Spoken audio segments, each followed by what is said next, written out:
Let's mic day special. नमस्कार, let's mic में आपका स्वागत है। डे स्पेशल के साथ मैं राखी जैन। यात्रा वो अनुभव जो हमें नई जगहों, नई संस्कृतियों और नई कहानियों से जोड़ता है। 27 सितंबर को मनाया जाने वाला विश्व पर्यटन दिवस हमें याद दिलाता है कि पर्यटन सिर्फ घूमना नहीं, बल्कि संस्कृतियों को समझना और पर्यावरण को सहेजना है। आज हम डे स्पेशल में भारत की समृद्ध विरासत और पर्यटन की ताकत की कहानी समझेंगे। आइए इस यात्रा पर निकलें जहां हर कदम एक नई कहानी कहता है। भारत एक ऐसी धरती जहां हर कोने में इतिहास, संस्कृति और प्रकृति की कहानियां बिखरी हैं।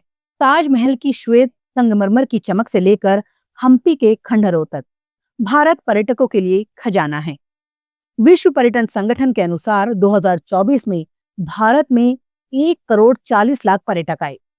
भारत का पर्यटन उद्योग न सिर्फ अर्थव्यवस्था को बल देता है, बल्कि दुनिया को हमारी संस्कृति से जोड़ता है। लेकिन इसकी शुरुआत कहां से हुई, आइए जानें। विश्व पर्यटन दिवस की शुरुआत 1980 में संयुक्त राष्ट्र विश्व पर्यटन संगठन ने की। 27 सितंबर का दिन इसलिए चुना गया क्योंकि 1970 में इसी दिन UNWTO का संविधान लागू हुआ। इसका मकसद है पर्यटन के आर्थिक, सामाजिक और पर्यावरणीय महत्व को उजागर करना। भारत में पर्यटन 7% से अधिक GDP में योगदान देता है और लाखों लोगों को रोजगार देता है।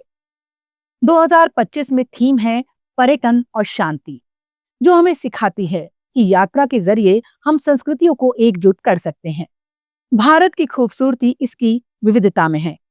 वाराणसी की घाटों पर सुबह की आरती हो या गोवा के समुद्र तटों की रौनक, हर जगह एक अलग कहानी है।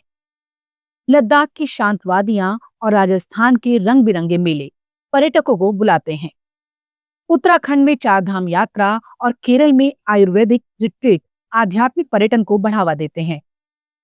भारत सरकार की देखो अपना देश पहल ने स्थानीय पर्यटन को नई ऊंचाइयां दी हैं।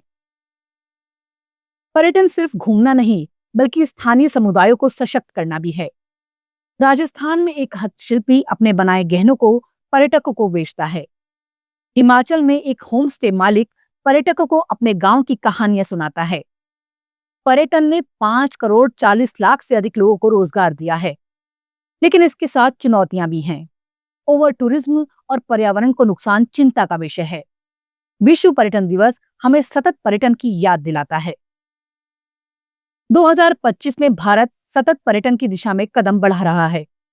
केरल के इको रिजॉर्ट और सिक्किम का कार्बन न्यूट्रल मॉडल दुनिया के लिए मिसाल है। पर्यटक अब स्थानीय संस्कृति को समझने और पर्यावरण को बचाने में हिस्सा ले रहे हैं। उदाहरण के लिए लद्दाख में पर्यटक प्लास्टिक मुक्त अभियान में शामिल होते हैं। सरकार की स्वदेश दर्शन योजना ने 15 थीम आधारित पर्यटन सर्किट बनाए, जो ग्रामीण भारत को बढ़ावा देते हैं। ग्रामीण पर्यटन भारत की नई ताकत है। गुजरात के रण और कच्छ में पर्यटक स्थानीय कच्छी संस्कृति को करीब से देखते हैं। मध्य प्रदेश के ओरछा में प्राचीन मंदिर और ग्रामीण जीवन पर्यटकों को आकर्षित करते हैं। इन जगहों पर स्थानीय गाइड और कारीगर अपनी कला और कहानियां साझा करते हैं। ये पर्यटन न सिर्फ अर्थव्यवस्था को बल देता है, बल्कि ग्रामीण भारत को दुनिया से जोड़ता है। आज की युवा पीढ़ी जनरेशन Z यात्रा को नए तरीके से देख रही है। वो डिजिटल नोमैड्स बनकर गोवा में काम और घूमने का मिश्रण कर रहे हैं। ट्रैवल ब्लॉगर्स इंस्टाग्राम पर भारत की अनछुई जगहों को दिखा रहे हैं।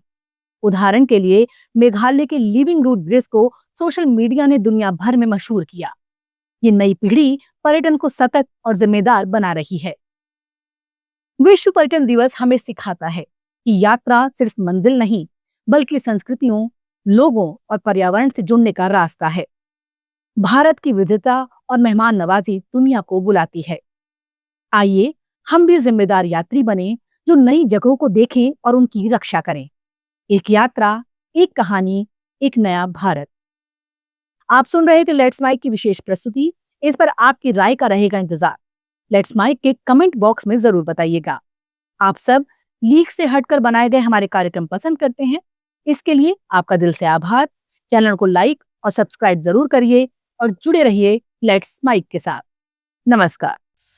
आप सुन रहे थे let's mic more than radio. Follow कीजिए हमें हमारे सोशल मीडिया प्लेटफॉर्म्स पर।